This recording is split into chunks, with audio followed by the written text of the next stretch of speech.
Baik, terima kasih Ibu, Bapak tadi untuk pertanyaannya. Ya, ini katanya karena waktunya terbatas, jadi sekalian ini menutup acara ini dari saya. Ibu tadi ya Bu ya, jadi kenapa sih kita tidak merubah kebijakan gitu?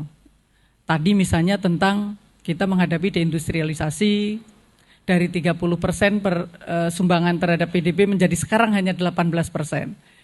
Dan kita menjadikan industri kita itu banyak ketergantungan terhadap produk-produk impor. Ya, itu benar fakta semua. Tetapi kita tidak bisa merubah kebijakan itu dalam semalam.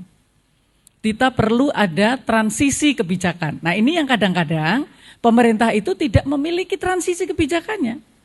Padahal itu dari ekstrim satu ke ekstrim yang lainnya. Kita perlu apa yang harus kita lakukan agar tadi itu bisa smooth, karena sudah puluhan tahun kita melupakan. Ya, jadi kita sudah melupakan sektor industri. Yang tadinya share-nya 30%, sekarang hanya 18%. Itu terjadi lebih dari 20 tahun. Sehingga sekarang kita akan membangun revitalisasi industri kita, apa yang harus dilakukan. Nah, itu mungkin kita perlu kebijakan-kebijakan transisinya. Kemudian juga tadi kita tidak bisa tumbuh lebih tinggi. Saya tidak sepakat, Bu. Kalau pendekatannya masih seperti sekarang, maka ya kita seolah-olah sebagaimana sebagian ekonom mengatakan, ya memang kita ini kapasitas kita, potensi kita 5%. Enggak, itu salah besar. Mari kita berdebat tentang apa yang bisa kita lakukan untuk mendorong pertumbuhan ekonomi gitu. Nah, jadi apakah terus langsung 2024 itu 7%? Tentu tidak. Ya, lagi-lagi mana sektor yang bisa kita dorong, tetapi yang harus kita tuju adalah 6-7%.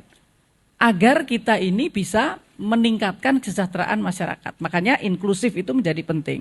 Kemudian tadi tentang Pak Misbakun tentang program-program pengentasan kemiskinan. Ya memang kita harus merubah. Ya, jadi sekarang misalnya untuk paket sembako. Dari dulu saya jadi ekonom 10 tahun yang lalu. Yang pantas menerima 18,8 juta. Sekarang masih 18,8 juta.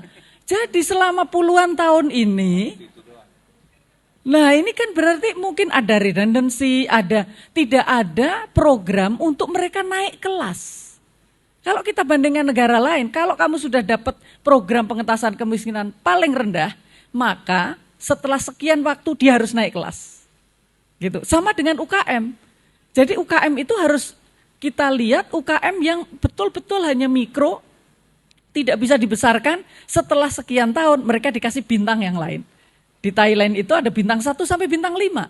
Jadi nggak akan mundur. Nah, di kita ini kan mundur lagi. Gitu. Jadi kita memang harus ada pendekatan baru.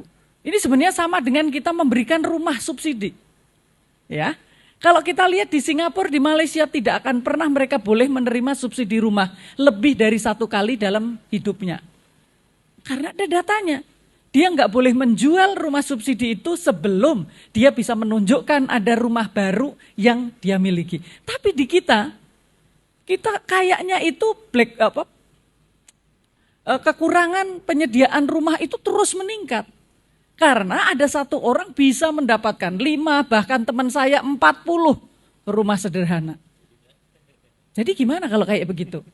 Jadi kapan akan selesainya gitu loh. Jadi ini kita akan sama berbagai subsidi dengan pendekatan yang seperti itu. Maka kenapa KOR itu mengatakan new approach? Boleh kita menyelesaikan kemiskinan, tapi cara yang baru. Boleh kita mendorong investasi, tapi cara yang baru gitu. Jadi mungkin dari saya itu nanti kalau masih kurang kita diskusi lebih dalam. Silakan, Mbak.